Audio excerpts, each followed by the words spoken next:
Okay, going to go back to where I went before on the Ant video. Ant-Man, Anthony Graham. I'm not going to try the rest of that name, but I figured before we get right back into it, there was a part that had me and everyone else a little bit confused. So I had a chance since Thursday to take a look through his video. Want to put this out there and start with this, which clarifies probably some of his opinions about the supposedly grifters of Star Wars. Put a little bit of context, and it's a little bit funny. So let's get this ball rolling. Is the best Star Wars thing to have come out since Romeo. Honestly, it's the best Star Wars thing, period, in my opinion. Every bit of Star Wars has its merit, sure, but Andor feels like great science fiction, not just great Star Wars. And I can go into detail there, but I'd rather look at the conversation surrounding Andor rather than the merits of a show that we've all seen. It's just whatever. It's honestly a kind of a forgettable show. Look, acting was great. Cinematography was great. The writing was good. But it was just a lot of little things. I mean, when we saw the camera in the previous episode, there were like screws in the wall. When we see certain architecture, it's just bricks. It's not. Okay, so this gives us a little bit more context for the clip he played talking about this. Death by a Million Cuts, I believe I responded with. And it's sort of funny, Andor, he praises it so highly because a lot of other people like Mahler really praise the shit out of that show also. Did you ever watch Andor at all, Romeo? Nope. Okay, you've given up on Star Wars like so many? I haven't seen all of it. I've seen some of it. It's not my favorite, but I enjoyed most of it that I've seen. Yeah, you can see bits and pieces of the new Star Wars good. It's just consistency isn't really great, and Andor does sound really great. Maybe I'll watch it one day. Well, as I said, I've seen bits and pieces, so I don't want to be disappointed by it. But let's continue.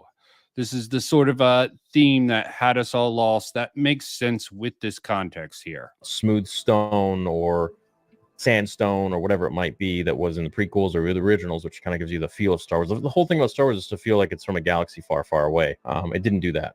A lot of fans want the old. Yeah, he really does just show like it's from a galaxy far, far away. It didn't. I've noted this before, but every time I watch a Star Wars movie, there's something new to notice, especially if I'm fortunate to catch it on the big screen. This latest discovery that New York is visible on the bottom of Luke's lightsaber in Empire. Okay.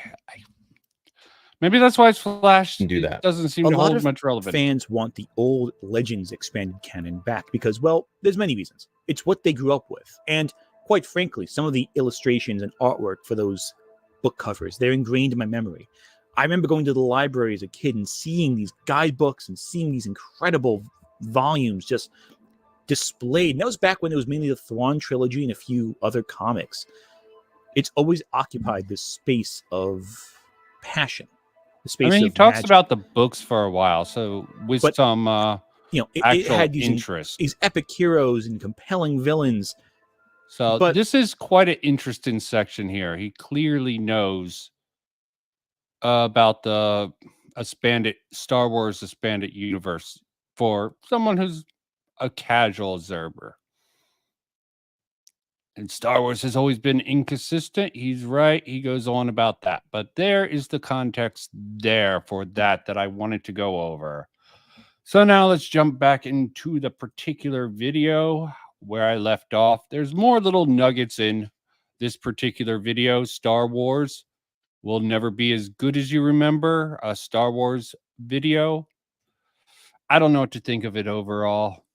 I mean, I can see where he's coming from. There's also a bit of other stuff that I watched for context, just for context, like the Zack Snyder movie copy mess, which was quite interesting. But overall, hell, I even watched a little bit of the Stellar Blade's sexual cultural war for the context around that. I don't really think I should bring that up. And there's even a response to this, which looks actually rather messy. But we need to go back to the actual video for this fun stuff to begin. And of course, take off screen, make sure I'm back where I'm at. Internet. Don't let me down now, man. Sheesh. Maybe a reload will help me with this. Okay. Back at the section. Back. The Empire Strikes Back. Almost no one ever. And it wants to screw me over a few more seconds. So let's start talking. we're going into the Anita section here, boys. So buckle up. Maybe we'll have another guest come along. We'll see. Okay.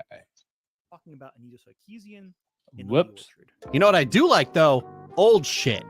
Anita Sarkeesian was for years the boogeyman of the internet, releasing fairly mediocre video essays analyzing video games from a feminist perspective. And while her videos do have faults, I don't think it's a good idea to necessarily label them all as bad faith media criticisms. Poorly crafted, yes, but from the perspective of someone with minimal experience playing games, it's not necessarily bad faith. A lot of her errors come from someone who just isn't experienced with the medium, doesn't know the experience of female gamers, etc. See, this is the video that I watched, and I don't know how it really pertains to this. She definitely, Dead Domain definitely seemed to have a grasp of video games much more nuanced and sophisticated than really anything Anita put out. But he's also given her a lot of leeway in this particular section here. Yeah, and of course I agreed with Dead Domain's part about the Gamergate 2 people. Not really ethical people, and it seems a bit weird. But they are some bad faith criticisms within Anita Sarkeesian's greater lens that I feel a lot of people, especially on the left, refuse to engage with, primarily because she was a target of so much harassment. But enough time's passed, we can actually look at some of her bad faith arguments and address them as bad faith. Take two things into account: her restrictive lens of feminism and her tendency to manipulate the game mechanics to prove a point. The latter point is easier to prove first, so we'll start there.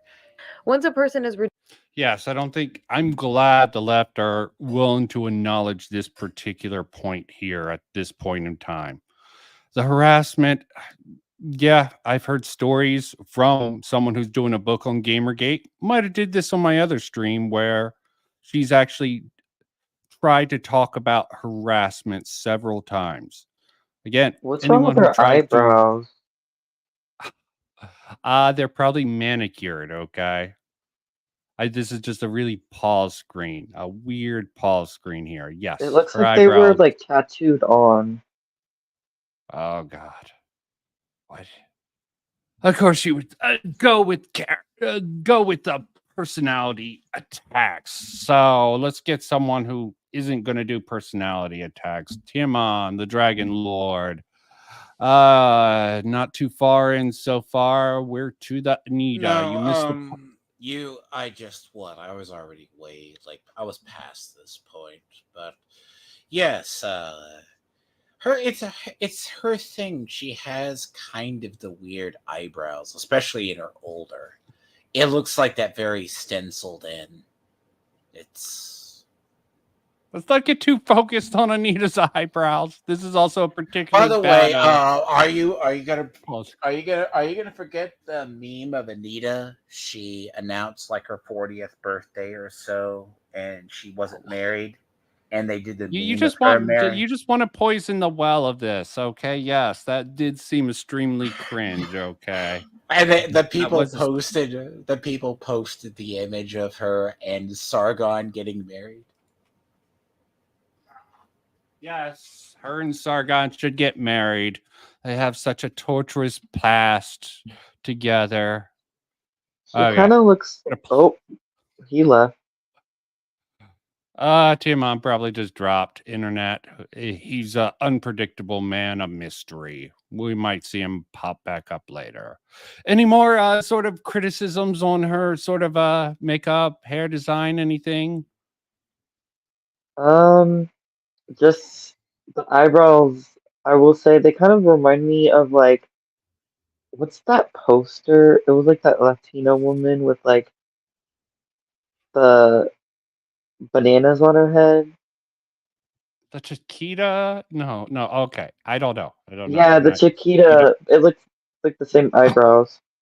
Okay, let's hope she's not purposely doing cultural appropriation and move on. Reduced to the status of objecthood, violence against that object becomes intrinsically permitted. In Hitman, she constantly implies the games encourage players to commit acts of violence in areas where you can voyeur on models. Players are then invited to explore and exploit those situations during their playthrough. But doing this is actually counter to the game's mechanics. The game punishes you for making too much of a scene. The player cannot help but treat these female bodies as things to be acted upon, because they were designed, constructed, and placed in the environment for that singular purpose. So did she really put did she to go back a little bit? Did she put that into the video, or is this part of his video? You can literally see the score go down and the warning goes up during this gameplay. Okay, fair enough. I wonder if this was meant to cover it up or if I'm just being a stupid nitpicky bastard. The player cannot help but treat these female bodies as things to be acted upon, There it because goes they were down. designed, constructed, and placed in the environment for that singular purpose. So wanton violence and wasting Aren't your you time supposed is to not be to able your to move benefit. bodies? Players are meant Huh? Wasn't part of the mechanic for that game is stealth, so you did. Yes. Yeah. It will punish you if you hurt anybody besides the target. Yeah. I saw Harmful Opinions also cover this particular video. It was quite interesting when he got to this part. I think Harmful His name Opinions is is a fun. little tough. He's fun. He can be fun. You know, he had his run-ins with the skeptics himself, despite being on that side of the aisle. He had a really out there take with Anita. I mean, he might be right that technically she didn't say anything directly that can be called out as a lie. It's just very heavily implying. So that was quite funny from him. A very deep reading into Anita and carefully crafting her videos so she can always sort of skirt out of things like this. I didn't technically say the game did this. I just heavily implied something of those regards. to derive a perverse pleasure from desecrating the bodies of brought that up. unsuspecting virtual female characters. I'm just wondering You if he can put the do thumbs it. up or not. But you can do a lot of things in video games. You can have Mario try to give Koopas little forehead kisses in every Mario game, but that doesn't mean it'll end well Can you? Can you give? No. I think that's a joke. for you. The problem is, though, that Anita conflates being able to do a thing in a game with the game encouraging you to do said thing. Once a person is reduced to the status of objecthood, violence against that object becomes intrinsically permitted. There's a common theme in her video essays, but I find that less disturbing than how her specific brand of feminism impacts her criticisms. You see, what a lot of people don't realize is that feminism isn't a singular philosophy, especially if you've listened to right-wing grifters all your life. Feminism is actually an umbrella term that applies to multiple different subsets of philosophy. Just to avoid being lumped in with right-wing grifters or grifters of any kind, because I think he's really underestimating the power of griftdom. There's several different brands of it's intersectional feminism. There's all sorts of brands, many different waves, many different thoughts, philosophies, yada, yada, yada. I do recognize that, and you can generally pick it out, and he's going to pick them out. So that's good to recognize. I Okay, do so agree. most Just part, by the way, clarification. most people have issues with what is. It's not the most of the feminism. Like, what is it? The idea is radical movements eat their own. Okay, Yeah. so you see this in rebel groups or any movement that stays around a while. Radicals eat their own. It's a concept of. It's just that.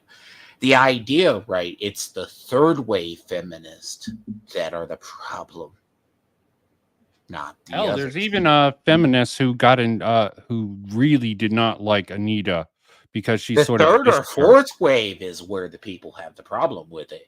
Those are the ones that are like, ugh, cringy. Well, it depends. It depends. There's different brands in the fourth wave feminism. Okay, intersectional Oh. feminism, What be queer positive feminism. But there was someone who still considers herself a feminist, but she was a sex positive feminist. Linda Kay. I can't Hey, remember what was it? her They last what's name. the ones they don't like? It's the ones they view. It's the oh my god, you're a pick me. Yeah, there's those who will turn against their own women. And by the way, that's women in general, Vincent. Oh God, no! Stop with the misogyny. I'm gonna go That's forward. That's not misogyny. That's just. Maybe I we'll know, let I further know, feminism. okay. These occur It was because a over joke. time, people's perspectives on gender rights issues and etc. have shifted as new information becomes available and new discussions arise. It's responding to an ever-changing, progressive world. Gender identity has become a huge part of discussion, and this goes beyond simply just what gender you're assigned at birth. Gender expression is a huge point as well, with several feminists in disagreement on whether women need to embrace or reject traditional feminine presentation, or if it's the individual's choice, that the person can choose how to express their own gender however they see fit. In case it's not obvious, I believe in that last point, that people should be able to express their gender however they see fit. And so a lot. I agree.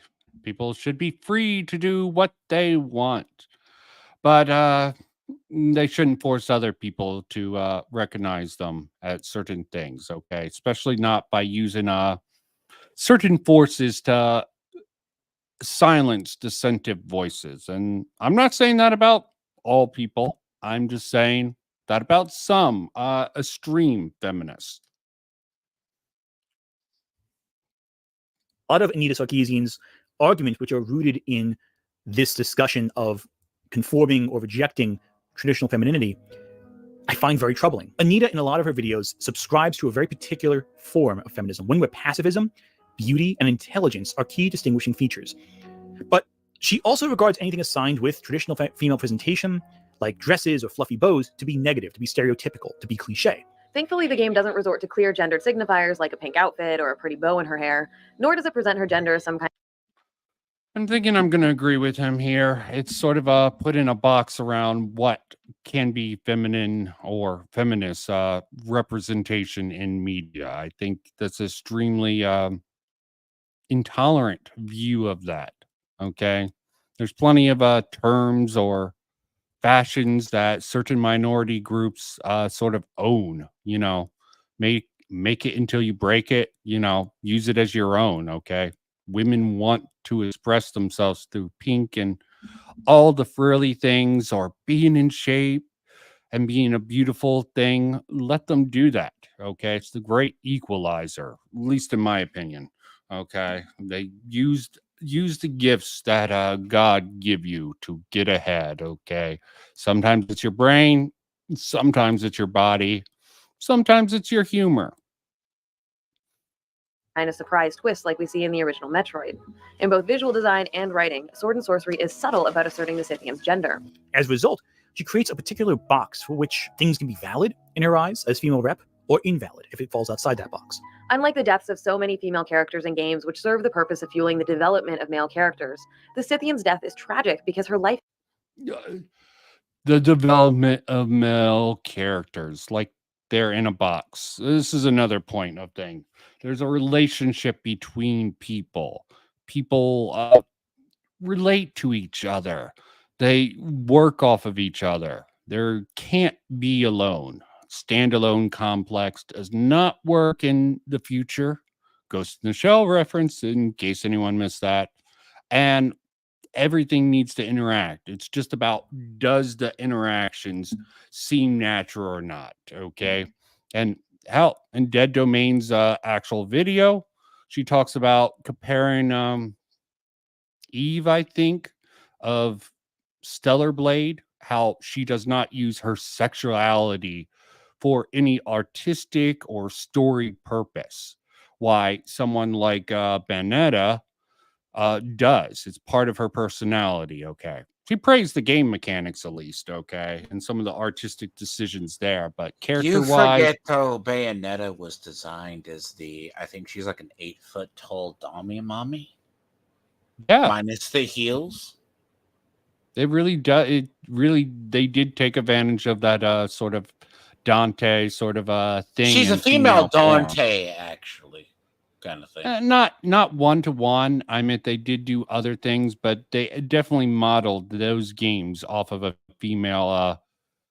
Yeah, Dami Mommy, probably a good comparison for that particular game there. And Banana, oh, okay, we got something good. It was created by a woman. So is Full Metal Alchemist, and that was awesome. I think it's believed at least that was created by a woman, and that was one of the greatest mangas, in my personal opinion. Okay, women can do whatever they want. They shouldn't be put in a box. And if they want to sort of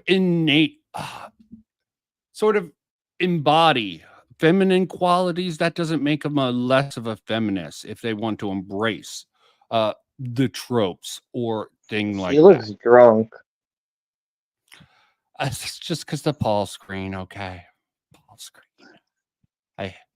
Yeah, probably not the best. Had intrinsic value. This means a ton of beloved characters are arbitrarily I think that was criticized a for falling little outside bit her particular mean. parameter. That was a little bit mean, but well deserving. But of course, that's something I would actually get behind. The Scythian's death is tragic because her life had intrinsic value. No intrinsic value. It is a good point. Okay. A little bit mean. Okay. I don't think she would have talked about Aerith that way. Let's hope not. She would have had all the Final Fantasy fans at her door. She would have had actual probably threats and harassment if she had that bad of a take. Joking. Again, from before, no one should get harassment. Okay. He even goes over that in the Star Wars films, talking about the Jar Jar Binks and the kid who played Anakin getting their lives sort of hurt because of hurt Star Wars fans. And just to reiterate my opinion on that, the kid, more or less, that was Kid Anakin, what had more the problem with being a famous child actor, and they crack out. well, yeah, there's still that. I'm sure their harassment, probably their bad, what people consider their bad performance, probably hurt them from career standpoint. That was the more But the children make actors horrible. But children make horrible actors. generally, they do. Oh, they need a good director to really bring them along. Because this is what Okay. something doesn't get, right? Because I don't know. Were you familiar with the Avatar like live action? Everyone said that children, if they actually use teenagers or children, it's very hard to work with teenagers or children if you were going to start Yes. them out young. Yes. We all know that. Okay. But the point being is it's really not up to the actor who should be getting any of this. If anyone, no one deserves harassment, not even the people, but if it is on anyone's footstep, it's whoever decided to put that particular actor in that place or made that decision. Not saying they should receive harassment either, but it's still a point to bring up that was sort of brought up in the video I started with. This means a ton of beloved characters are arbitrarily criticized for falling outside her particular parameters, especially Nintendo characters like Princess Peach, Princess Zelda, and even Samus Aran. Consequently, the trope robs women in peril from the opportunity of being the architects of their own escape, and therefore prevents them from becoming archetypal heroes themselves. Disguised as Sheik, she is a helpful and active participant in the adventure, transforms back into Why should she be an archetypal character? The logic of Anita falls apart even more. Okay, there is such a thing as the heroine's journey. Okay, to each his own, according to their own. It's about who you're marketing to, and of course, something like a venture.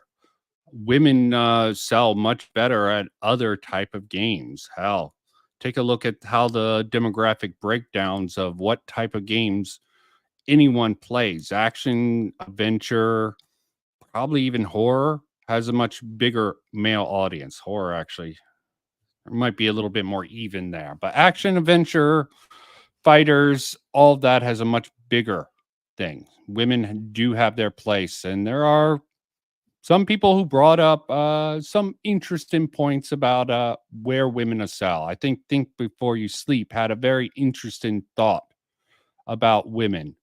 It was a little bit back and forth, but his point was relevant there, and I'm not going to get back into her more stereotypically feminine form of Princess Zelda, she's captured within 3 minutes. Her rescue then becomes central to the end of Link's quest. Once in a while, she might be given the opportunity to have a slightly more active role in facilitating the hero's quest, typically by opening doors, giving hints, power-ups, and other helpful items. Which is frankly the same thing a lot of right-wing grifters do with their arguments, that they have a very specific box as to what they deem acceptable, and if it falls outside that box, it is seen as bad. The only Again, it's not anything in particular to right wing, left wing. It's all about if you want to find a reason to hate on this particular media, you'll put things in a box. Okay. Like you have some arbitrary standards for something that other people, other fans, other people more critical of thing might disagree with you on.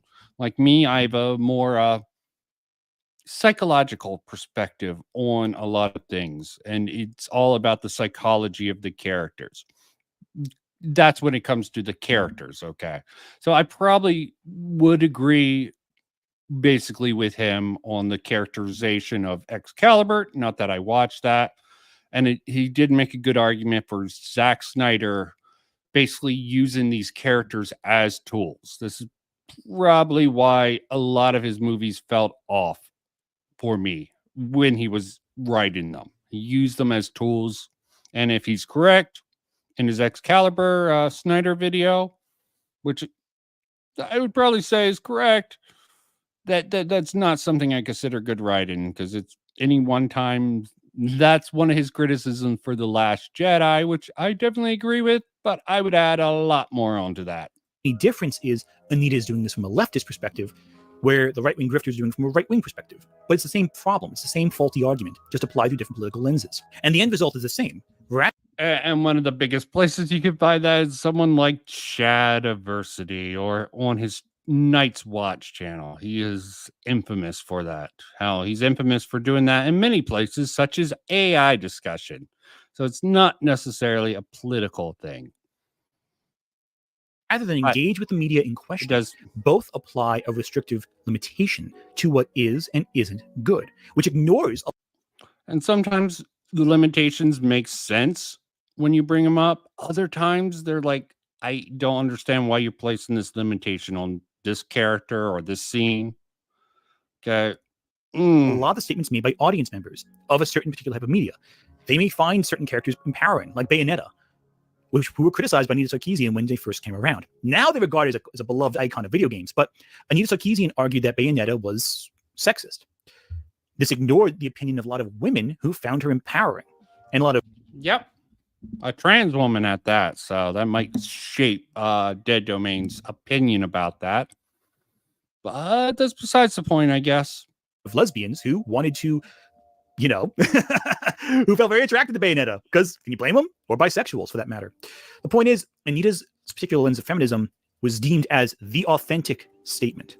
Or actually, Dev that wants to claim that ignoring Bayonetta was gay, not straight, even though she settles down and has a kid. Well, you can still be bisexual and still mess around with girls. It's probably just Dev or Short Fat Otaku's fantasy. Makes sense. He has that gooner perspective. Okay.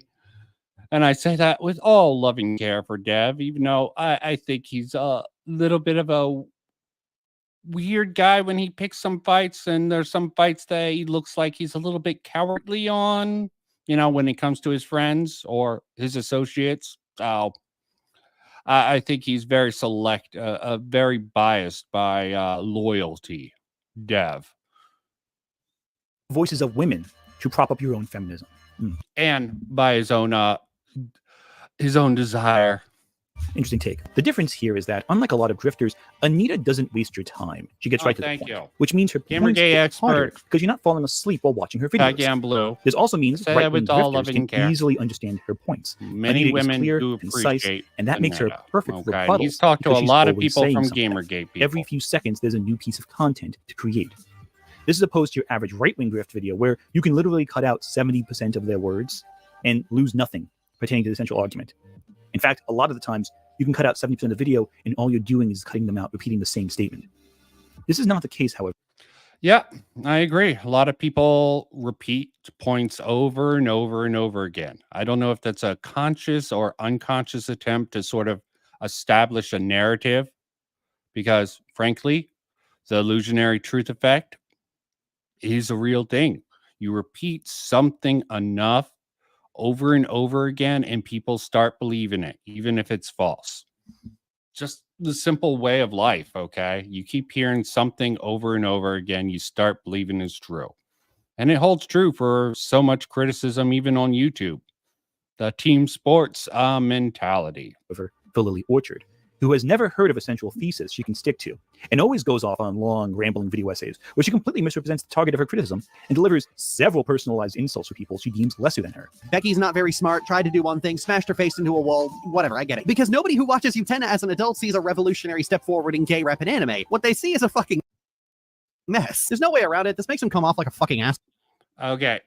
Yeah, that Utena, awesome series, okay, underrated, and I'm sort of mad that the LGB got their hooks onto it. I mean, yeah, it definitely has that What? sort of It's queer done by the same representation. people. It's done by it was done as the ending was ambiguous, right?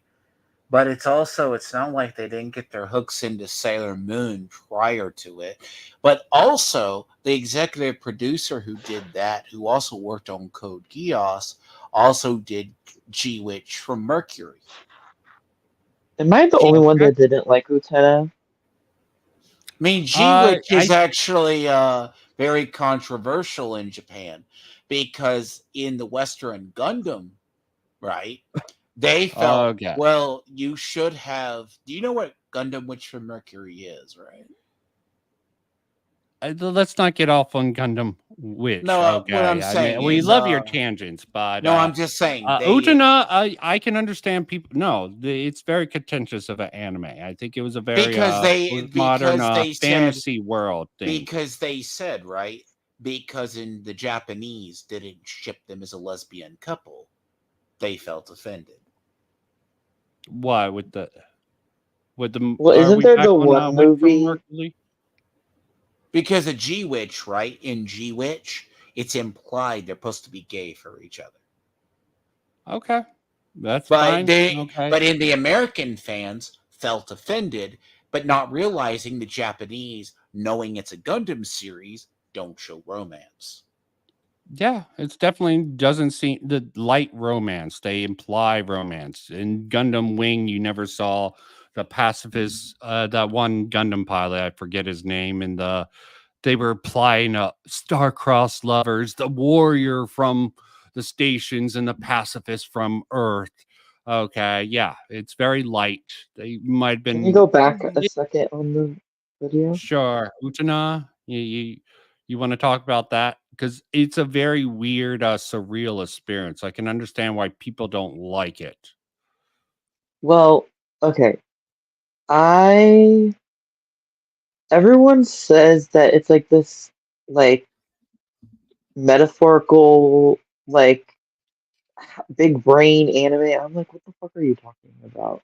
Like, we just have a whiny girl that gets abused, and Utena thinking she's like this big, like, girl that can never get defeated. I don't know. I just felt like it was so weird, but not in a good way. It was like a bad weird. I feel like also I don't think it was a bad weird. I think it's very traditional, and it took some interesting liberties with the traditional thing. The woman who didn't want to be a princess, she wanted to be a prince. She had a sort of different mindset, but she still was, for the most part, straight, or at least maybe asexual in nature, if I remember it correctly. It was more about the weird sort of structure at the school. I think Kill la Kill did a much more better job of sort of taking that line across, and it wasn't quite as sexual, but you can get some sexual overtones between the main character of that, Kiriko, I think, and that was also very sexual in nature with the suits and stuff. Kill la Kill, not to be I didn't like confused Kill la with Kill Kill la because Kuma. of the Oh, weird molestation thing.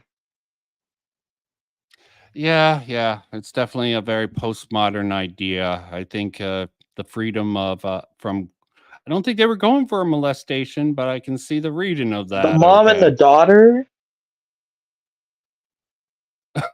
Okay. remember? You're gonna have to take that through me sometime. I would have to rewatch it. Okay. I didn't get that impression, but the Japanese can get weird with how family relationships go with. But yeah, I can understand how certain people take things like Utena and Kill la Kill in a certain But way. isn't in the second season the mom like comes in and has like the girl with the weird hairstyle? I don't know. The wing hair? I can't explain that. That was so fucking weird. Okay, let's move on. Maybe we'll have a discussion about Kill la Kill at another time, because I thought it did what Utena did, but a little bit more solid. Art tried to do one thing, smashed her face into a wall, whatever, I get it. Because nobody who watches Utena as an adult sees a revolutionary step forward in gay rep and anime. What they see is a fucking mess. There's no way around it. This makes him come off like a fucking asshole. Yeah, well, that's just like your opinion. A lot of you are probably wanting me to go into the personal accusations against Lily, but if we looked into the accusations made about half the grifters we've discussed so far, we'd be here all day. Now, Lily Orchard is unique. She writes her scripts in stream of consciousness, which is just when you write your thoughts as they come to you. It's a rant, essentially, where she just says whatever comes to her mind, and there's no editing involved. There's no secondary thought. There's no point where she goes, okay, hang on, stop, let me edit that out so it makes more sense, or structure this so I'm improving my thesis or tying back to my core ideas. It's just stream of consciousness. And she's admitted this. This is not like a fake, I'm not lying about her. That's what she says. She sustains herself on pure frustration with media, adhering that all media must conform to her very specific, I think he gets these, well, he at least gets Lily Orchard a little bit better, because that's from more his side of the aisle. He can sympathize with her perspective a little bit more and understand her. I think what Ant-Man here is getting wrong is pretty much just the right wing, because I think it's a much more complex tale about it. So I think his reading of Anita is a little bit too generous in reality, and Lily Orchard, I think he actually might be a little spot on with this particular perspective here. So that's something to keep in mind. He can judge at least his own side a little bit better than he can judge, again, the right wing side. Okay. And I don't think he was calling Star Wars Theory right wing grifter, but that's the clip he used, which could have actually implied some bad things about him. very rigid Well, perspectives. not bad things, but untrue thing about Star Wars Theory. But I really don't know freaking Star Wars Theory's perspective. And what are these perspectives? I couldn't tell you. I don't know them specifically because it feels like she contradicts them every other video. What she says in one video does not apply to another. It's whatever she likes. And her criticisms aren't always grounded in the media itself. In fact, often they are completely divorced from the media, where she confuses fan canon and her head canon with what's written in the text. Yep.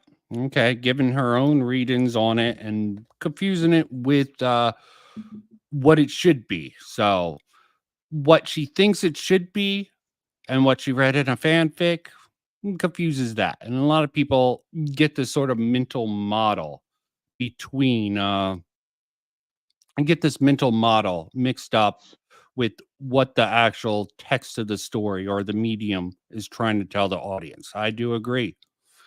It's a common occurrence for most people. You have to sort of separate your own concept. Ideally, you should separate your own concept of what you think something should be, which is a little bit hard, and try to see what the medium is trying to do going into it. But this is a fault of a lot of people. Even I might falter here and there with that particular thing. I watched the Pokemon review. Half of that is all her own fan canon and her own made-up strawman arguments that she's fighting against. Whatever she personally likes is elevated. Whatever she does not like is demonized. It's either the greatest thing of all time or the worst thing of all time. No nuance, just extremes. Even if she has to make stuff up about the work she's criticizing to prove that point. But if you Yep. That is the way to create a great narrative. No gray. Okay. Black or white thinking, no sense of gray. I'm trying to take this in a gray direction, and I can see where he's going with this. And I think he's way more concise and very solid here, even if I might disagree with him minor, like giving Anita way too much leeway, because there's a lot of what he considered right-wing grifters who probably have the same inexperience with the mediums they talk about. They use sort of their own sort of constructs as fans, or use a very hyper specific, like a lot of people just are trying to say they're talking about the story, okay, and the consistency or other elements, and pulling in basically external material or excluding external material that would change pretty much how normal people will view a certain piece of media in a more good and fair, balanced way. you were a gay 13-year-old back in the 90s, this show and bootleg copies of Sailor Moon were all you had. And so you'd covet those things and never really think critically about. Hell, most of the topics people claim it covers aren't actually in the show. It's in Adolescence of Utena, basically a movie rewrite that came out Yeah, not in the show. Headcanon. There is subtext, Oh shit. implications. I made the What? mistake of the adolescence one once, and I was like, what the fuck is turning into a car? Like Lieutenant turning into a car, but also the fucking shit with like the rape scene with the sister. Yeah, there was a lot of symbolism in Utna. Okay. It was someone who wants a more concise, direct storytelling method would definitely not like. There was a lot of wacky ass symbolism in it, the car stuff. I mean, it made sense in context. The fairy tale, like I went over, they're trying to mix sort of they're trying to do a subversion of the fairy tale story in this weird high school setting that comes off rather roughly, but I think it has more positive qualities than not. Okay. And it's also a product of its time. Okay. And the fact that people want to have it be what it is, like a strong representation of queer representation. I don't think it was trying to do that. I mean, there's probably some sense of that sort of resonated with it, but the sister, I would have to go over the series if you wanted me to get a solid, but I remember it just being a rather abstract, very feast for the eyes over a consistent sort of story that made sense. Like the sword out of her chest, okay. There was probably some symbolism there. If I really wanted to take the time, I could pull it apart, but here's not the place. later. The worst of this is with Steven Universe, a series she brings up multiple times in about 80% of her videos. This animated series broke ground for queer rep in media, and yet the way Orchard discusses it, you'd think Rebecca Sugar personally came to her home and mounted her My Little Pony pony collection with a soldering iron. All it needed was a writer who knew what the fuck they were doing. Solid joke, by the way, okay? And yes, she does go after it with a fervent passion for hatred, okay? This seems to be Steven a Universe. common thing. It wasn't that good. What about Romeo? It was the greatest. It inspired a whole generation of artists. Okay, how dare You mean the weird? Oh, I won't get it. I can't say that on here. Well, what's not YouTube friendly is the weird. See, Steven Universe came from the Tumblr art or deviant art side. Kind of, you saw the beginnings of it in Newground, but Steven Universe with the whole Cal art kind of thing. And we're not going to go into the whole idea. It inspired a whole new generation of furries. Yeah. No, was don't gonna blame say that. furries on Steven Universe. That's evil. That's evil. Okay. Definitely had a quite an interesting methodology to it, a method to its madness. And Lily Orchard did bring up a few decent points, but it's really tough to really suss out her stuff. I'm not. Rebecca Sugar cannot write for shit. That's all I will say. I don't know. I wasn't the biggest fan. She just personal attacks seem a little bit unnecessary. If you want to say What was worse? there should be good Vizzy. reasons. So who is worse, the creator of Steven Universe or Vizzy Pop? Creator of Steven Universe. Yeah, No.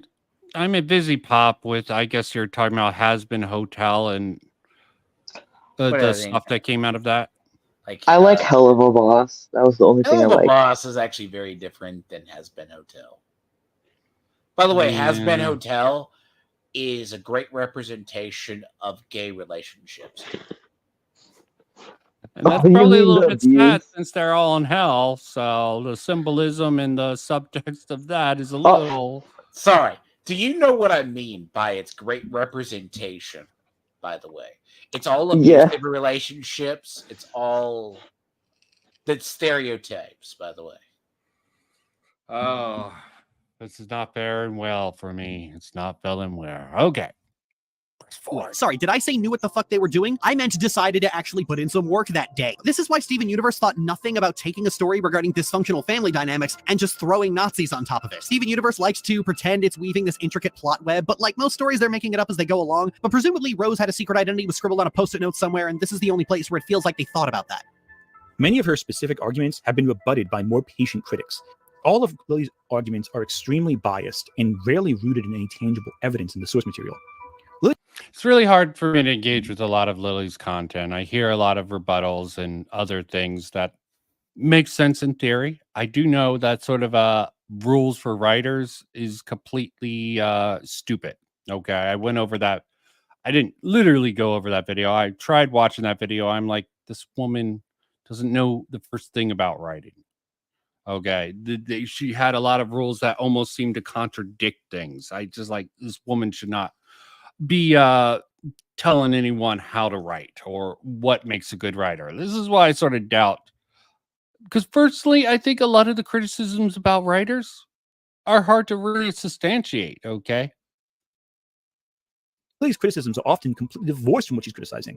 She sometimes has to make things up herself. Lily doesn't even bother. She knows her word is enough to convince her audience if she says it confidently enough, regardless of how many of her ideas break down after a few seconds of thought. Magneto's new-ish backstory is pretty bog-standard sympathetic villain fodder. Namely, heroes plead to the moral sensibilities of an oppressor, and trying to end systemic discrimination by force is a bad, naughty thing for meanie poos. It works if it's done well. But I'll pay Lily this compliment, just this one. She's Don't not do it. Don't do it. Don't do it. Don't do it. Okay. Don't do it. This is just completely stupid ass tribal mentality. What he doesn't realize is fucking fandoms don't need politics in them to be completely ass back retarded. I've talked about, I don't know if I've talked about this directly, but the fandoms with the pro and antis on every side, they all work in this dichotomy. The pros tend to not see some of the more troublesome nature of some of the stuff, like with shippers, okay? And you get into some really dangerous territory, you know, aged up or not even aged up couples, weird dynamics there. And the antis are just like moralistic, fucking saying, I don't even know their logic half the time. I would have to have shippers are entirely normal. They're the some could argue is the best part of a fandom. In modern like Disney, that's why we have Raylos. Raylos were so fervent they wanted Adam Driver and Daisy Ridley to Yes. get together. And Again, then you completely not political in nature. It's just about the and then two you get the sides of the weird. coin. It's only when you get into the weird shippers into an anime scene that are like, I have had to talk about somebody I affectionately call Moonshine Princess that believes Sesshomaru and Rin should be shipped together. And Well, it's Not probably ve- better than Sesshomaru and who he ends up getting with. A lot of people took issue with that pairing in the sequel. what do you mean with the idea they made Rin being a little girl he groomed to be his bride? Yes. Perfectly normal. That was actually fan fiction. And Yeah, it's definitely from a normal person's perspective. And I don't think it was intended to be a lolly bait or anything like that. I think Sesshomaru, No. I've heard people explain that he tried to reject her several times. She was just very persistent. Anyone who's saying that he groomed her, I'm sure he would have gotten rid of her if he had the chance. Okay. No. I mean- Do you remember what he did in the series? Towards right at the end of the series, like the one series, dumped her off with the old woman? Yeah. He definitely wanted to Literally get rid of dumped her. off Okay. there. He did not try to groom her. It was just a child. And I think it He didn't I want understand what nothing they to, were he doing wanted with it. nothing to do with humans, by the way. Yeah. Not really. It's And- like, and then you have the other parts of all the weird shippers that happen with everything, because I wouldn't even bring up the whole fact of, I'd be curious if Lily defends the whole DJ shippers who get into the anime fandoms, because we all know Naruto needs to get with Sasuke. Oh God. I'm replaying it. No. Well, Just but I'll pay wrong. Lily this compliment, just this one. She's not boring. Her Okay. energy levels and enthusiasm for the media in question, even if it's all nonsense, put her in a different league of grifter, one that draws energized reactions from critics like myself and her fans. Most right-wing grifters, they blur together. I can show you, I've shown you clips from multiple grifters. Could you tell them apart if you didn't know the context? If I didn't tell you who's who? Probably not. But Lily, when you see her, Yeah, but you went with a select pool. Okay, there are some more standout what he would probably call grifters. It's a Gundam, barely entertaining. Hell, a lot of the ones he pointed out were pretty boring. No offense to I think it's just some guy, fucking literature devil. He picks some of the most boring ones, probably the most entertaining from his sort of list of supposedly right-wing grifters was Heels versus Babyface. And even that's why he has to have those rants, okay? He's boring otherwise. He's legitimately boring to me when he's just going through. He needs to have those rants to have any sort of sense of personality or appeal. Hell, that sort of rant was probably planned to give him some legitimacy. That's just my thoughts on it. Sorry if anyone hates that. But yeah, I know how things go. I disagree with this. Just his pool of selection. Rags definitely has some personality, but he might be a good equivalent. Oh, well, he's not as bad as Lily Ortry. You could probably argue that he has some of the qualities of Lily, entertaining. I don't think, yeah, he does make up shit, didn't I? Didn't I just go over that in the beginning of this whole saga? And talking about, what was it? Oh, automatically jump into Cinema Sin's defense as them having valid criticisms. Then the whole panel of EFAP being like, these are all just joke points, okay? Funniest shit out of that EFAP, and I only got an hour into it. and you hear her voice, you know exactly who she is, where she's coming from, and what her perspectives are, even if they're nonsense, because she is so distinct as a voice. You can't help but notice her. And I think that's why she's had so much success as a bad media critic as opposed to other bad media critics. Look at her amount of followers. Compare that to, say, Eric July. Look at her amount of followers. to other. I just bad want to media highlight critics. this. Look at her amount of followers. Look at her amount of followers. Look at the profile pic. Lillian. Oh, God. Pair of comedians and hobbyist writers. At least she's not trying to go with the freaking critic label like some people do. Compare that to, say, Eric July. Look at July's most popular video on this channel. Now compare that to Lily's most popular video. And this also seems to be an unfair comparison, in my opinion, because she makes long, well, not necessarily long, but it's less of an upload schedule. Eric July puts out a lot of fucking schlop content. Okay, he pumps it out. Okay, she takes her time. Whether or not that's probably not on the script, that's probably just due to her mental mood, or if it's a topic she thinks she can get away with, or something like that. I also know good old Ant-Man here is doing streams going over the 6-hour Pokemon complete retrospective. I was curious about tuning into it, but I have some of my own shit to go over. Curious of how he would sort of engage with that. Yeah. Now look at the divide in runtimes. Think of how many hours people have spent watching Lily Orchard.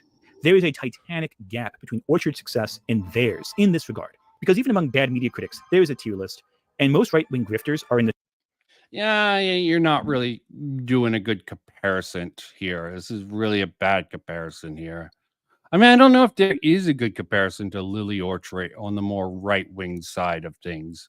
More essayist. That's more the bread tube leftist perspective. The right-wingers more have rant styles and other. I mean, we are getting some right-wing essayists like Little Platoon. There has been quite a few in the last years that might be comparable to Lily Orchard, but he's not using any of them. Eric July is not a good comparison. The shadow of Lily Orchard, and that's actually deeply upsetting, actually. Why am I pointing this out? So why does any of this matter? Who cares, right? Why do bad movie criticisms make the landscape of media criticism a worse place? Well, simply put, it allows people to stop thinking critically. A trend I notice online is that people will echo what their favorite personality... Yeah, that's because people don't want to think critically for the most part. George Carlin quote, think about how dumb the average person is and realize 50% of people are dumber than that. That always struck me as very relevant. And yeah, I agree with this sentiment. People, instead of having an argument, will just latch on to what they perceive as much smarter, much more popular sentiment and take that as gospel. That's just human nature, man.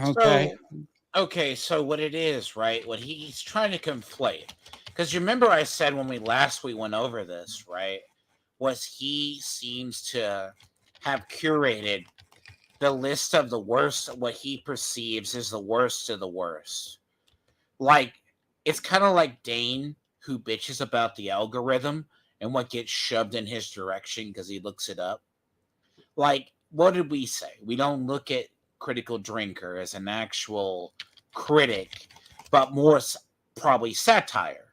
There's people who look at him because they know no better that he is one. People like Little Platoon actually do put research into stuff, but like, I think I have seen Lily Orchid's videos before, but they never drew me in because it's kind of like, that bad. But you got to look at it too as well.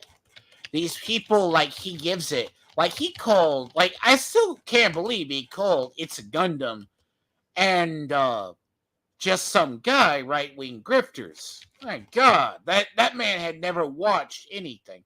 And by the way, his Twitter takes are also hot ass. So what, Ant-Man here? Yes, I didn't realize that Ant-Man, like the guy is. I've actually followed him because he went after somebody I did. I started reading it. I'm just like, he tries to do this centrist concern troll crap, but he's really a fervent leftoid. Now, does he see the errors in his own I don't think he's a analysis? fervent leftoid. He's, I think, following a wave. It's like Noah Sampson is a leftoid. Freaking Nick is not green. He's more one of these people who are using comedy, and I still think he's off on his reading of the right wing grifters, as he calls them, because as you said, you know about Just Some Guy, and you know I know he has about a It's lot a of Gundam. progressive takes. It's a Gundam is I don't even think he brought up It's a Gundam even. no.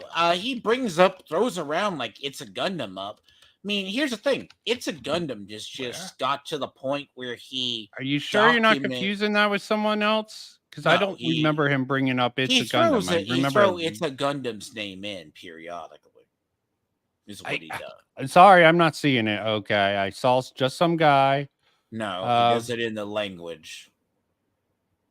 In the language. Okay. I think he name. goes more after EFAP in the language, frame by frame by frame. Well, what I mean, it's not mentioned in a segment. Like, he does throw around It's a Gundam.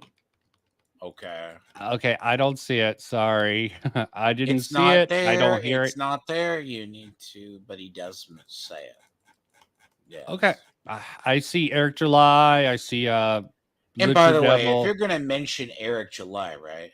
Eric July, I'm surprised he doesn't throw around is the right pick me.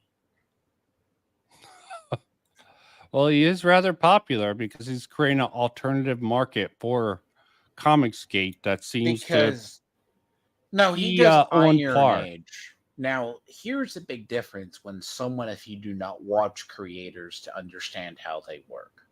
Let's say he does have a point with geeks and gamers. Okay. Take them with a grain of salt. Why did I never gradually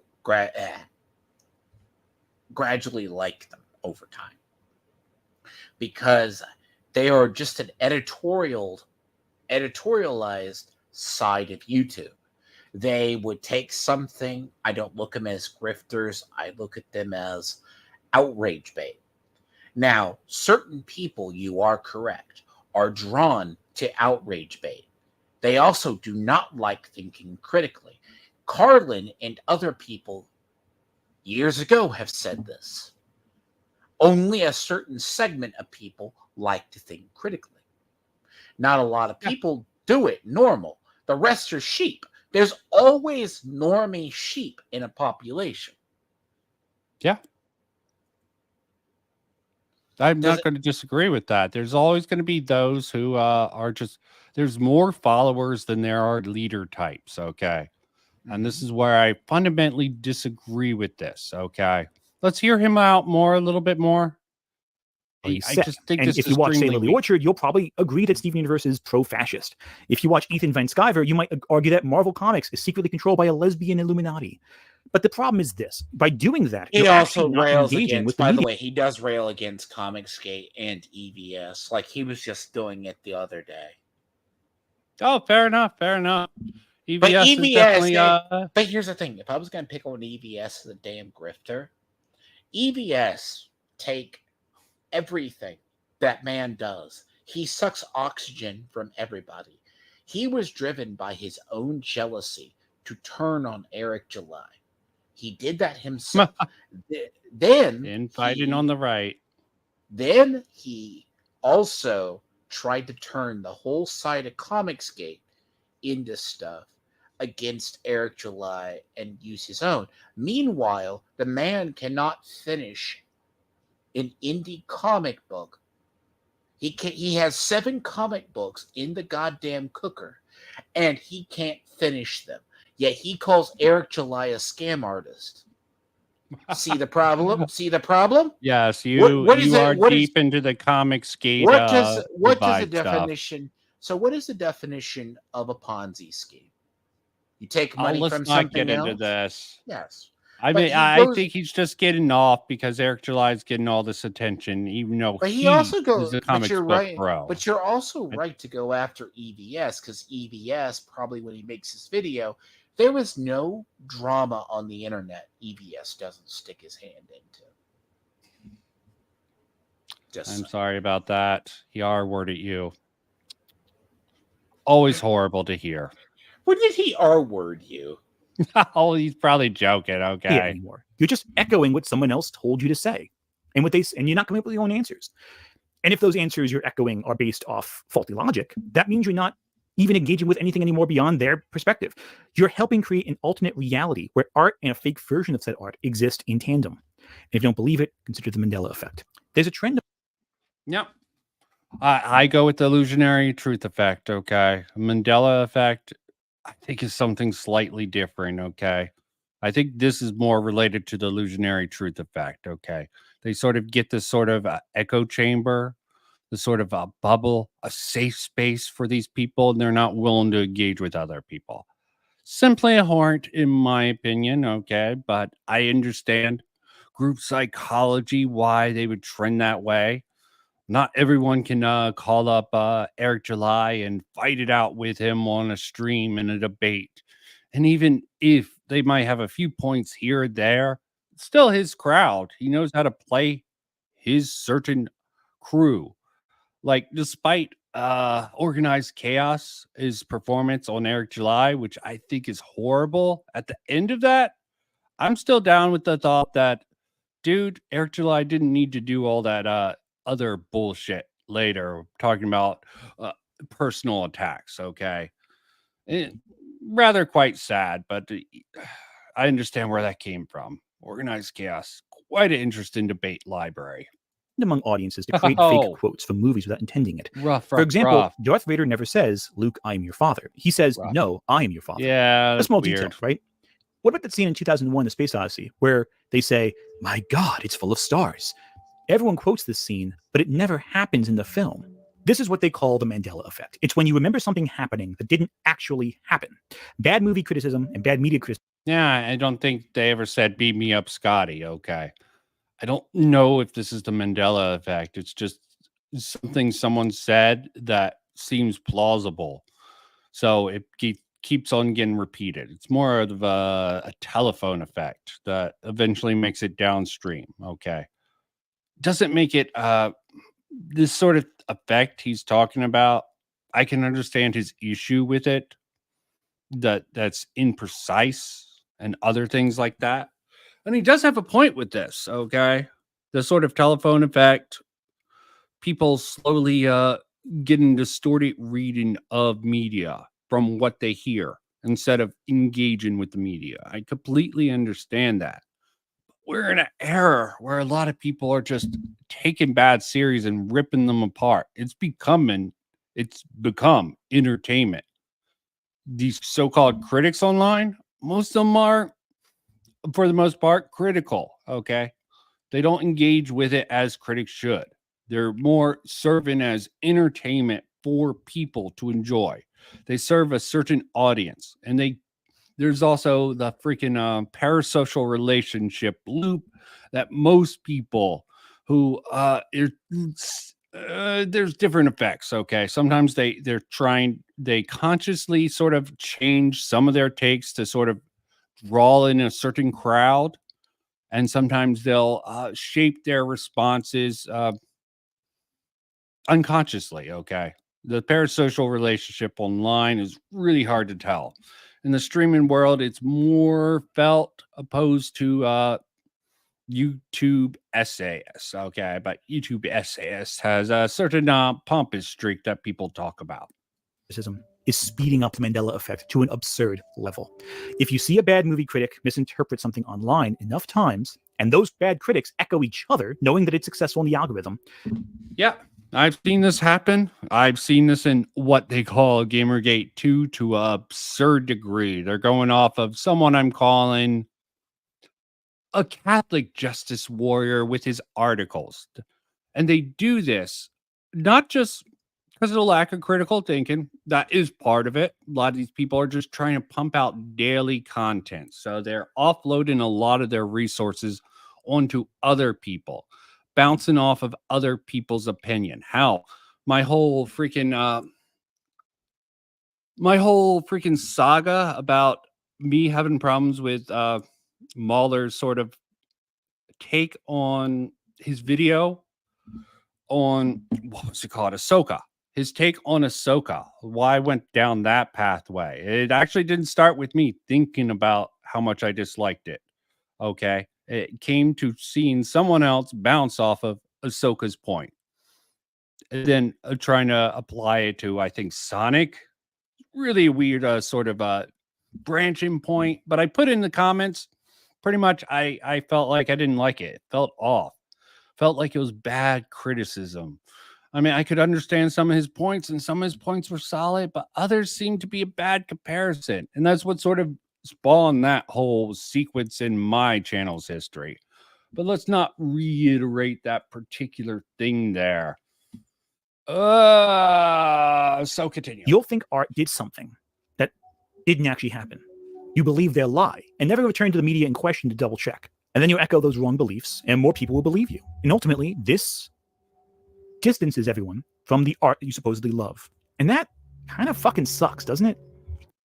And this is sometimes how we get people called tourist or the anti-fan, okay? People who say they are in love with the original OG so much that they're being so disrespectful. Disney's so disrespectful to Star Wars, to Marvel, which is sort of funny because they sort of had one of their best Marvel films.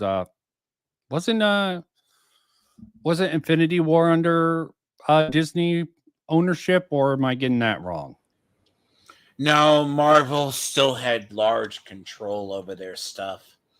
Right up until what was it? I want to say Captain America, like the last project that Marvel ran was Captain America. So you already had most of Endgame and Infinity War already pretty much done. Okay. I mean, you had a couple like where like, okay, here's the thing, like you talk about desecration of stuff. Like what I mean, media critics got worse over time. Disney themselves, at one point when they took over Star Wars, as a prime example, they themselves coined the term the fandom menace. They called the fans of the OG products or the extended universe or legends anti-fans in the fandom menace. A lot of the people who were like, well, why would you just do this? And who are you trying to make the product for? Are shocked. Then they turn around, they're shocked that these people who bash them. So, like, if anyone remembers Doomcock and all of them that embraced the term fandom menace, who coined that? Disney themselves. Oh, well, I can't fact check you now, so I guess I will take that as word. But and by the way, anti-fans, right? Here's something I'm going to say about them. You can generally find people who just latch on to a hobby or a space.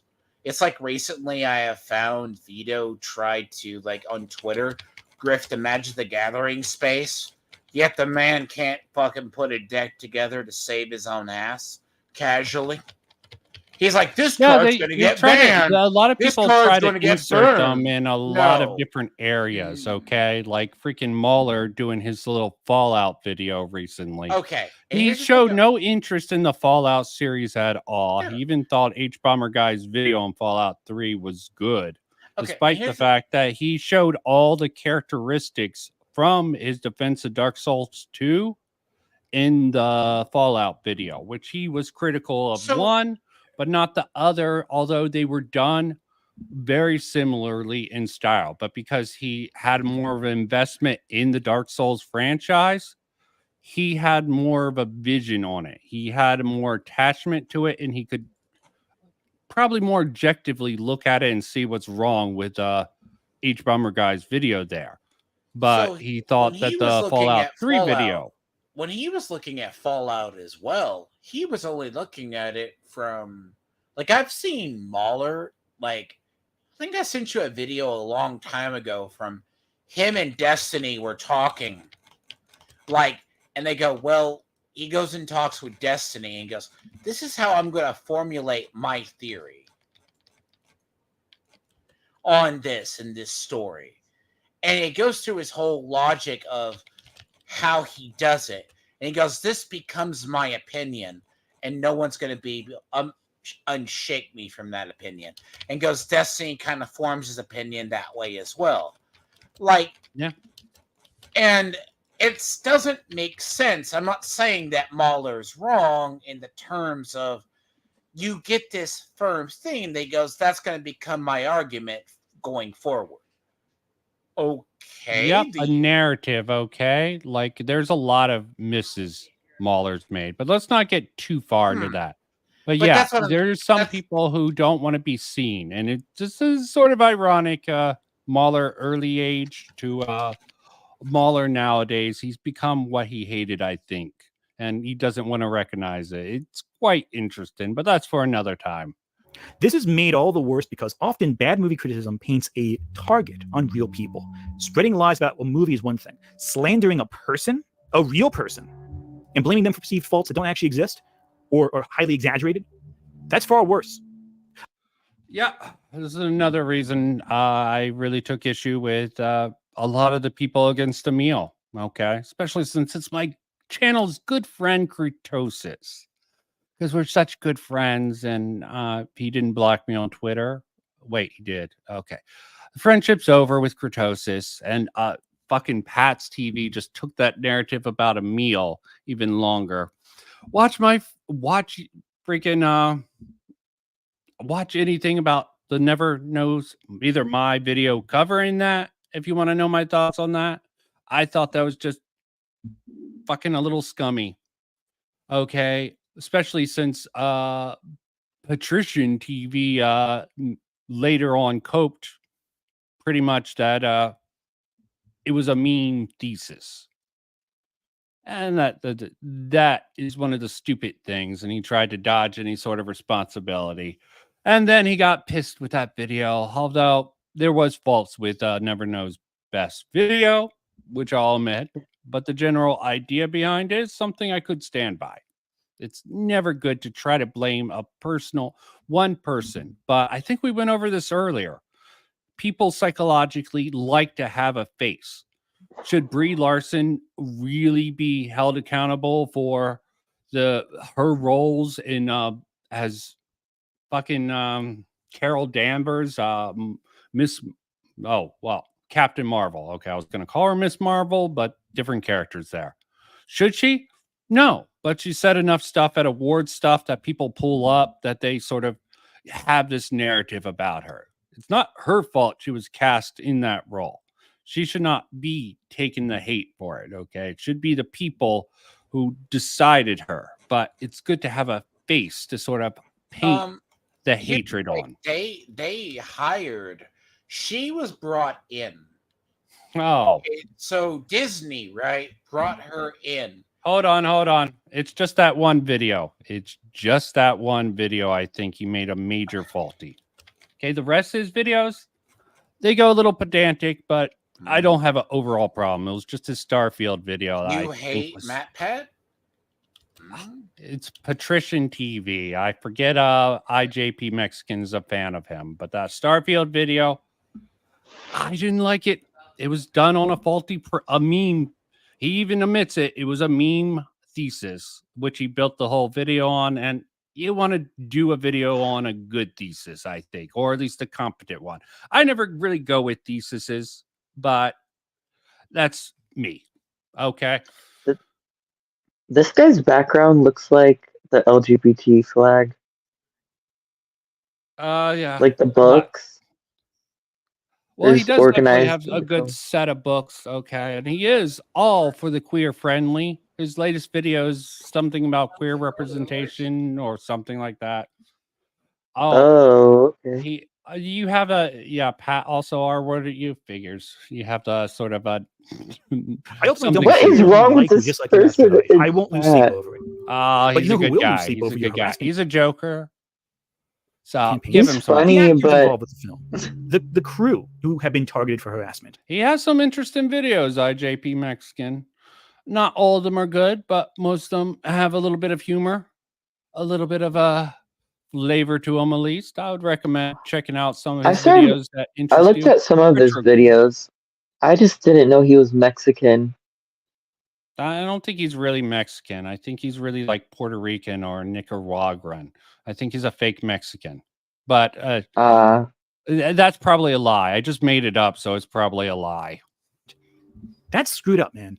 Especially when bad Yeah, movie criticism is horrible. combined with conspiracy theory paranoia, where you blame Romeo. Why Daisy victim blame? Ridley or Kelly Marie Tran for some greater evil in the film industry. Yeah. You target them and you harass them. That's just cruel, man. The danger with bad media criticism is that eventually it bleeds into real-life conspiracy theories, which can hurt actual people. It's all part of the greater pipeline that exists. I hate this pipeline narrative. Okay. Although Look, I agree it's with the the general alt-right sentiment. pipeline. Bad criticism creates the alt-right pipeline, guys. He's not saying that directly, okay, but it does fit into that sort of narrative, okay. And I'm sorry. He's right, it could, but I would like an example of something really could bleed into actual violence. I don't think it has so far, which I'm thankful for, and I hope it stays that way. Let's not get into a John Lennon, listen to a John Lennon CD backwards. Oh God, there's all sorts of weird conspiracy. It has happened in the past. John Lennon, even other stuff has bled through. Let's hope his fears See you later, IGP. are overhyped here.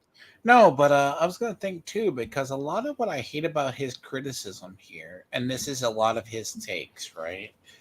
Like, how do you give somebody a pass, right? How do you give someone a pass? You go hard on someone. Like, I'm surprised he just literally didn't go, oh, the quartering, geeks and gamers, all this. And you know he's the type that goes, oh, you know the man's a fuming ideologue in the background. Like, I've seen we don't know that. We don't know that, as I said. I don't think he's as far as some people in his ideological he isn't, bubble. but he also is a type that... but in terms of... He's going to have a bias towards leftists, as is clearly pointed out with Anita, given her particular perspective, given her a pass. Niceties about it. She had an education. A lot of these, what he's calling right-wing grifters, have come about it just by building their self up in the social media space and reflected the fandom or certain perspective within certain fandoms that are trying to find a reason why comic books or movies or video games aren't as good as they remember. So and this plays into the sort of hold on. I'll let you get to what you're I'll let you get to your point when you let me just point out this real quick. There is something nostalgia blindness, rosy retrospective is a real thing. And there's also idea of declinism that goes along with that, which I find sort of is part of the people who are always longing for the past. But there's some people who sort of steelman everything that comes out nowadays, forgiven all the failings of it. Consumerism. And generally, they they mischaracterize what is causing these games. They generally misplace the reason of these. They like a convenient target that's easy, like wokeness. And yeah, there's an element of the progressiveness that makes wokeness a great target. BlackRock and Vanguard with the ESG, but frankly, it's a lot more complex than most people realize. But people don't want the complex full story. Like, go on, Tiamat. So in the big thing, right? Disney's contribution to Endgame, you could say they started having their input. They forced Brie Larson into there because they hired her as being she was the highest paid for her to come on to the project she had to be paid like an X amount. She was the highest paid woman ever brought on. She had never proven her role. She was paid more or as much almost than the Scarlet Witch or Scarlett Johansson, who had been in the franchise for how many years? And you wonder why. And she was like being paraded around as like, I'm the best. And she was actually, because right after, as a prime example, we all knew Robert Downey Jr. and both Chris Evans was out of the series, the whole entire section. So they were going to go with Captain Marvel. Now there was two forms of Captain like following. You could say it made $1 billion. Good for you. But I think it's long-term success. It didn't do that. That's a theory for another day, though. But the concept of she was the face going forward by Disney, and she was an unlikable plank of wood. She was so successful that everyone basically said there was two cuts in game, right? They're either going to have a cut where she was more in it or less. What's the one that made the cut? The cut was used less Captain Marvel. That's how successful she was. And everyone, like in the theater I was in, people laughed when she got punched out of the screen by Thanos.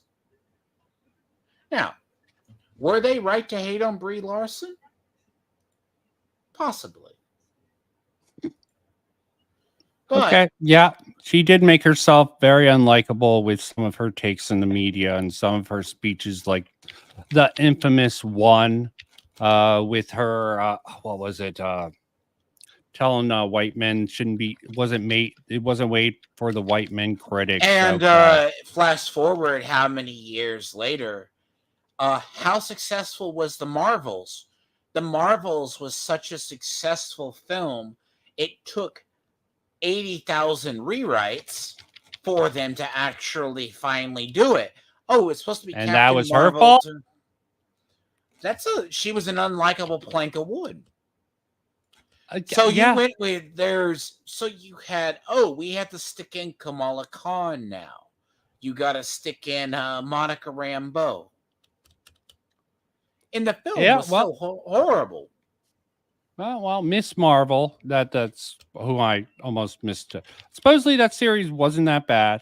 It got a lot of unwarranted hate from what I know. I didn't watch it, but I saw someone defend it where I could understand what they were going for.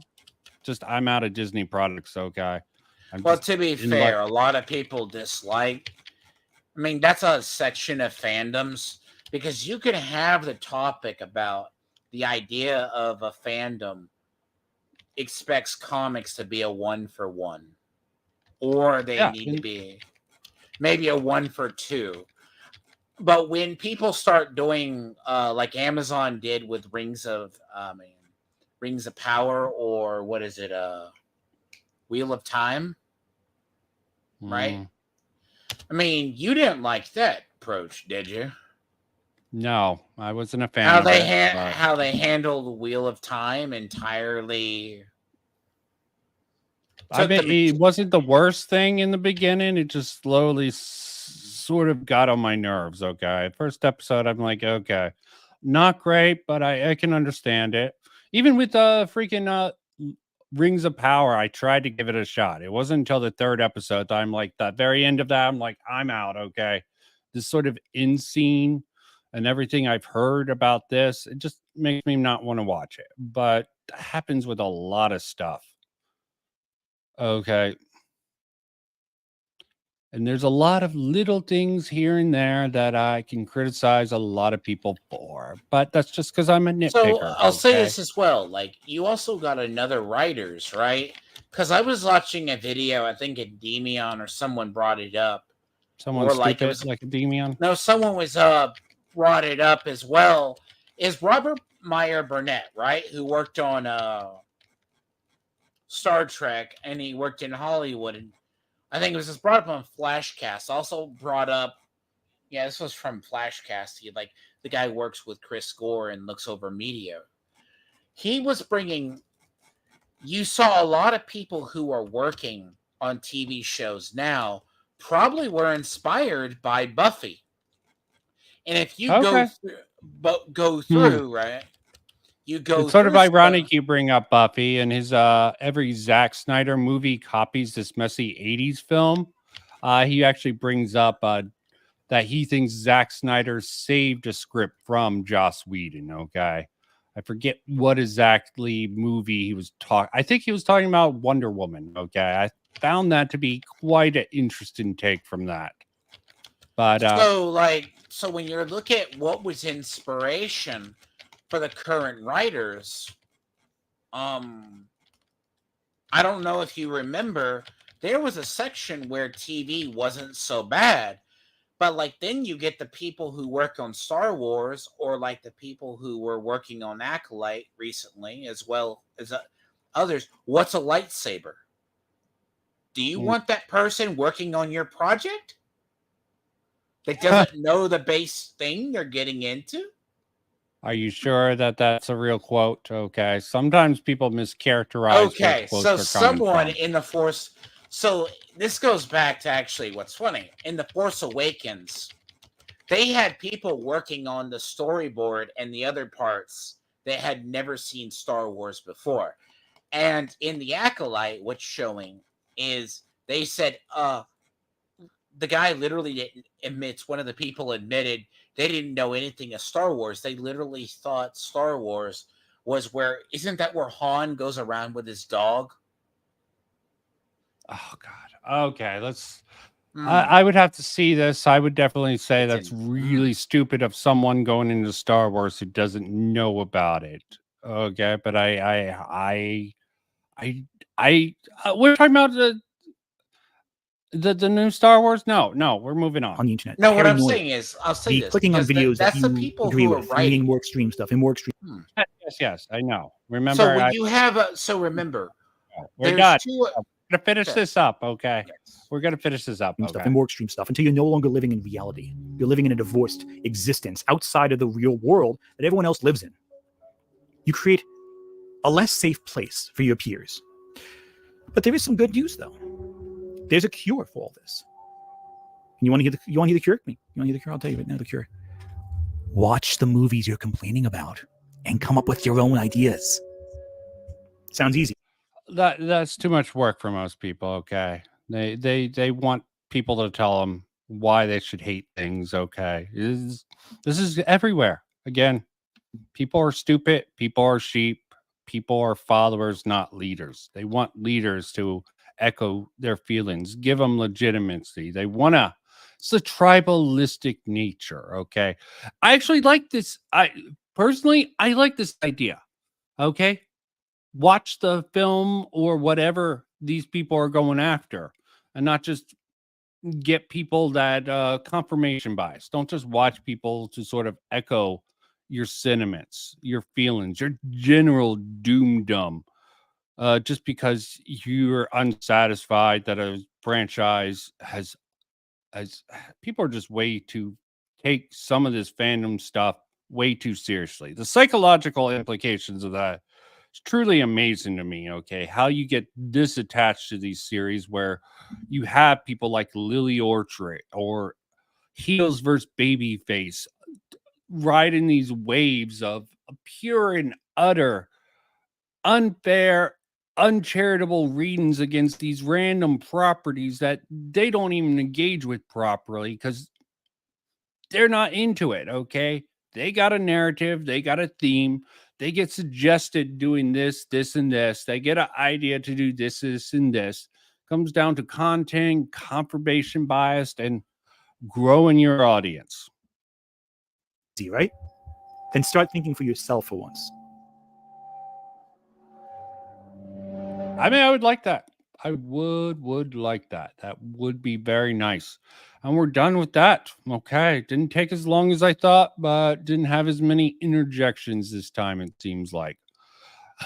I do know in his every Snyder movie copies this messy 80s film. I'm trying to find the particular place. He does bring up a very good point that I might as well not even get into it, but he brings up a decent point about how much these movies put into it, how much money they're putting into these movies aren't being reflective in the box office. And it's not just that simple. The market for movie theaters is just going down. Okay. No one, movie theaters were on the decline thanks to streaming services and that sort of model there. But it just took a freaking nosedive. The box office just took a nosedive. And there's some, I've heard some people talk about this, and generally, I forget where they were talking about these kiddie films are great. You take your kids to the films, and that's where what sort of movies like the Mario movie or some of these Pixar movies, a place to take the kids, a family outing, which is sort of interesting, or the blockbusters like Infinity War, In-Game, something really seriously that everyone can get behind. But a lot of these Captain Marvels, there's a lot of stuff out there. Even fucking hell, they were talking about Barbenheimer and the Barbie movie probably actually boosted each other up. I think it was Red Letter Media talking about it. Their recent video talking about it, I think, had a lot of relevant facts in it. And Red Letter Media were one of the people who really shat on the original prequels. And he brought up in his Star Wars video that every generation, he had this whole sort of annoying, sort of funny montage in the beginning, just going back in history, saying everything. His point was that everything seems bad, everything new seems bad at a certain time. And when you move forward, new properties makes it bad. Make people retroactively go back and forgive some of the older stuff for its faults because there's been enough time to settle with that. So, any thoughts on that or any of this video in general? Would you say, though, the concept as well, like, you're very familiar with the phrase, if you live long enough, you see yourself become the villain. Yeah. Right. And that generally does happen with most artists. Like that happens what with artist has not declined in YouTube, etc., etc. Like, do you remember the whole thing in Hollywood? Like, comedians are like, "Oh, guys, I made my fame being an edgy person, right? But, yeah. But I'm gonna pull up the ladder and say you can't make that kind of a joke now." Yeah, like, iDubbbz. I covered him last stream before we got into this. That's a perfect example of that. There's many people like that. Peter Dinklage is very famous for it. He got famous by being a short midget in films, right? I don't think that's all okay. He was just a phenomenal. He was also a great ass actor. Okay. He really had the talent. But he was also stereotypical. But he goes, well, that's the only thing he could really do in Hollywood. Blaming him for that. And just, I do agree that was rather pulling up the ladder after you make your way in. What he did, I think that was Snow White or something. It was really... It was like, really stupid, in my opinion. So, like, you have these people. I get what he's saying. Like, he does make valid points. But does he apply that to himself or does he apply that to the critics? Because, yes, do the geeks and gamers of the world become their own echo chamber? Yes. But should I have to waste my time on drivel that I know is going to be drivel to watch that? Like, if I see in a trailer, I see it.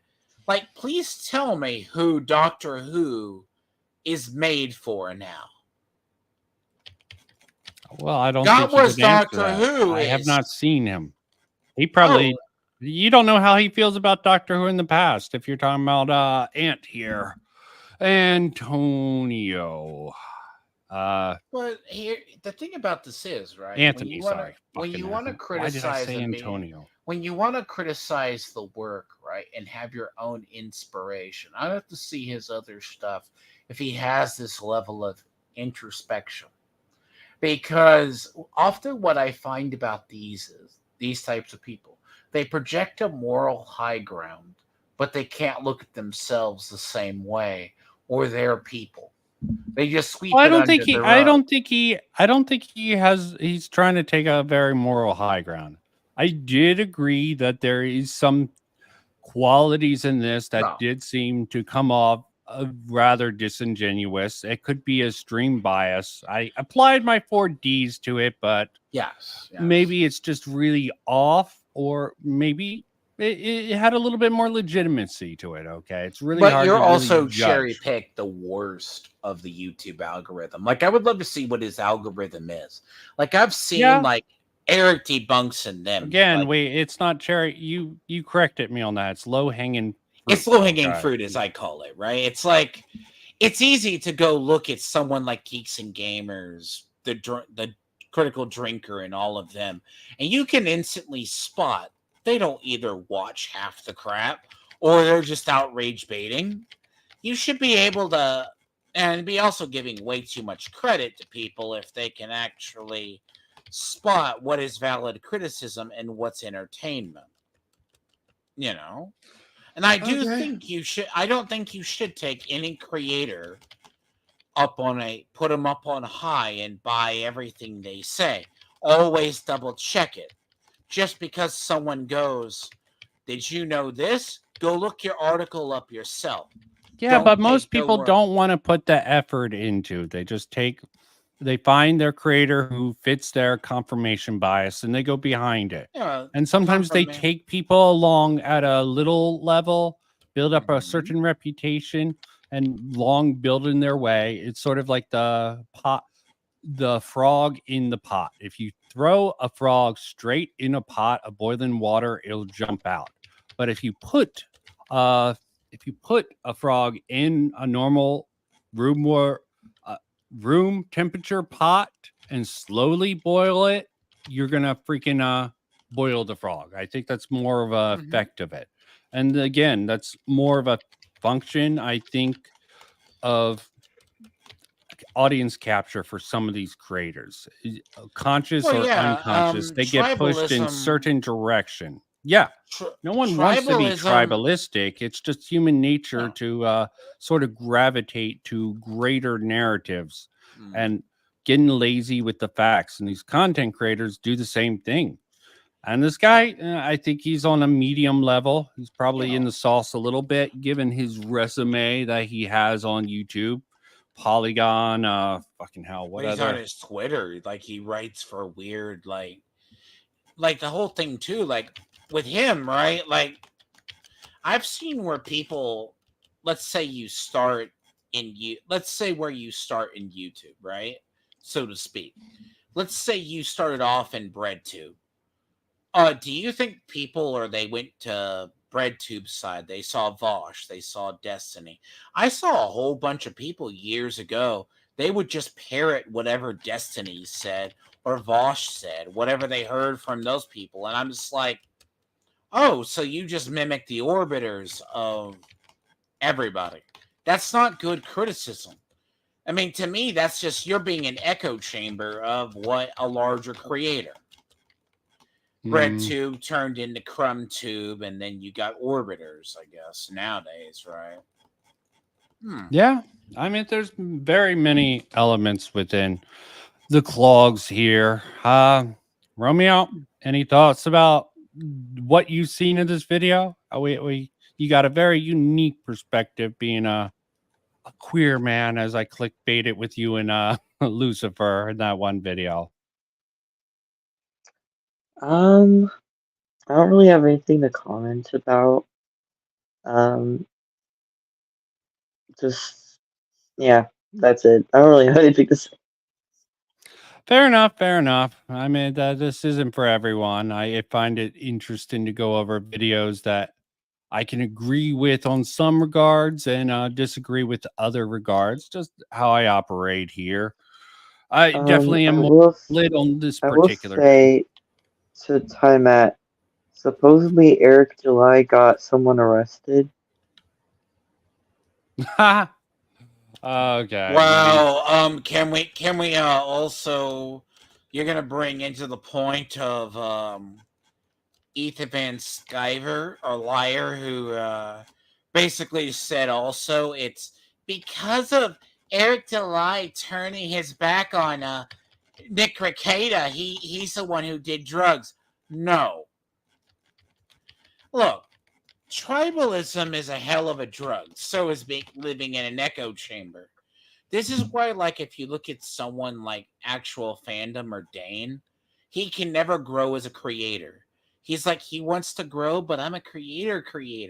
So you just live in an echo chamber and you never really get an opinion outside of it. Okay, I just brought that up because I thought you'd want to know. I'm not into that. I just saw it pop up on my feed on Twitter. Oh, What's the next thing we're Yes, going on you're just to? bringing it up. Okay, well, thank you for everyone who watched and anyone who watches in the future. Always a bumpy ride with some of the guests I choose to bring in. But I think it's worth getting different people's voices. I will say this. Everyone has an opinion, and I will they say should be this. valid, but challenged. No, I will say this, though. Like, the idea, right? He does have a valid point, right? When it comes... He has Are we going to talk about Silent Hill? No. Eventually, I'll get to Silent Hill. Okay. He basically does have a point about... It's a weird way of... People get into I think people do get into a creator bubble where they look at one creator, they go, because I like this one creator. This was like the effect of the people who follow Destiny and other people back in the day or stuff like that. Then they just start echoing them. And then the people who follow them start echoing that particular person. This is why when I usually look at something... Okay? Yeah, it's like I'd rather go back to the original creator who stated that than the orbiter who gets it from. I think Vincent wants to... What were you saying, Vincent? We're closing out stream. I just wanted final statements, thoughts, feelings. Okay. Gonna keep this short as possible tonight. I was thinking there was going to be more, but just close it out. Probably going to edit this together with some additional context, but I'm going to end the stream now. So